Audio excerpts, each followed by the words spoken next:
All right, everybody, and welcome. My name is Sid Kingsley, and today I'm going to teach you how to tune a piano. Yeah.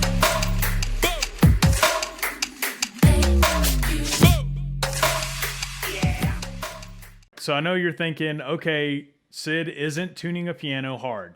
Yes, it is. It's not as hard as it seems, though. There's a lot of videos out there. They make it over-technical, and they make it seem impossible to do. But if you're a musician on a budget, and especially if you're a piano player and you need your instrument to stay in tune as much as possible on the cheap, then this video is for you. Now, I will go ahead and say as a disclaimer, I am not a professional piano tuner, and what I'm about to teach you is not a substitute for having a professional come out and look over your piano. There's a lot of things that go into it. Some pianos can't be tuned. If you're getting a free piano off of Craigslist or Facebook Marketplace or something like that, if that piano hasn't been tuned in years, it's probably going to need what's called a pitch raise, which a professional needs to do. And even with the pitch raise, it might not be able to be tuned at all if the pin block is dry rotted or is no longer holding a tune. Or the strings are too old and they're too brittle and they break. But this is for this is a tutorial for people that have a piano that's been kept in tune over the years. Maybe it's been tuned once a year or maybe once every couple of years. As long as it's been tuned and it can hold a tune, then this will work for you. So the only things you're gonna need is a piano tuner. I have a free one that I got off of the Google Play Store called Plano Tuner. I'll go ahead and bring that up so you can see what it looks like. Basically looks like that.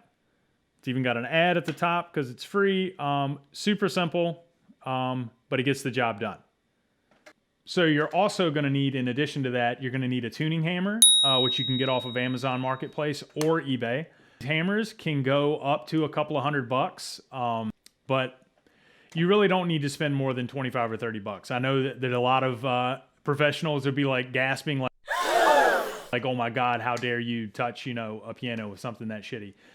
It does what it needs to do. Maybe it has a little play in the wrench itself, but at the end of the day, all you're trying to do is tighten or untighten the string to get it to the pitch you want it to get to. And if you can get it there for the lowest cost possible, then the better for you. I've found no issues with the $30 purchase I made. I use one that's called Miriam Song, and I'll leave a link in the description letting you know where to get that, if they still sell it. I'm sure they sell some other, knockoff or something of that ilk that'll get you up and running. So without further ado, let's go ahead and get started. A few moments later.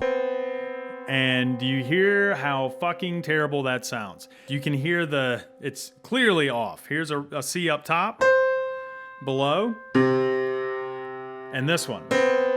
Doesn't sound right. So we got to address that immediately. One thing, if you can't hear that is not the same as this, then go ahead and stop this video because I cannot help you. Anyways, so.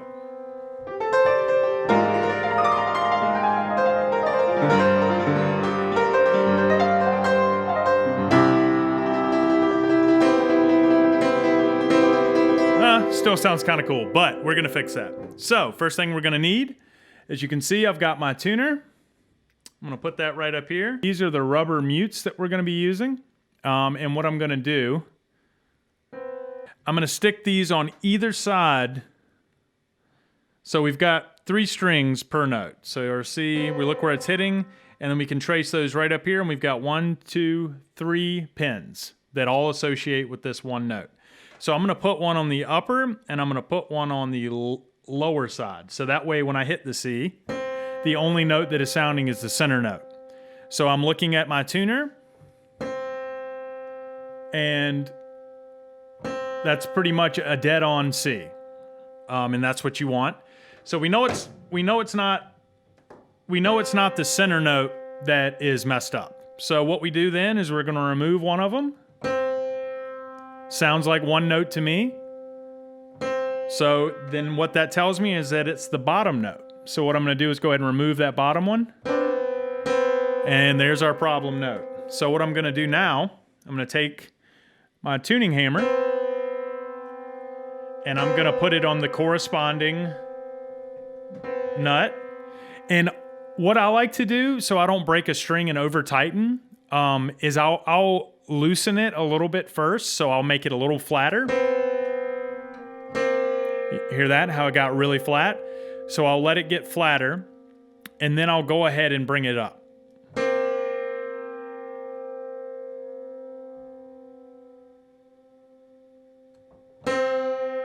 All right, it's close, but that's not where we want to be. And what you're going to want to do as well is you're going to want to take it past the point. You're going to want to make it a little bit sharp. So that's dead on, but what I want to do is bring it past. So it's a little bit sharp, and then what I'm going to do is just gently tap the hammer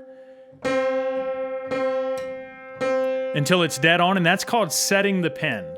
Because if I just leave it to where it's in tune, it'll knock itself out within the first couple of times that I play it.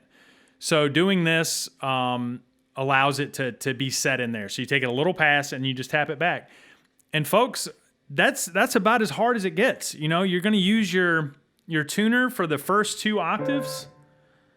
And then the rest of it, you're going to tune by ear. But it's no harder than that. So really, that's all there is to it. I hope this video has been helpful to you. If you've got any questions, or if you see something I'm doing that just doesn't seem right, you can ask questions in the comments, or you can shoot me an email, whatever you want to do. Thanks for watching. Please don't forget to like and subscribe. Check out my other videos, and I'll have new content up constantly. So thanks for watching.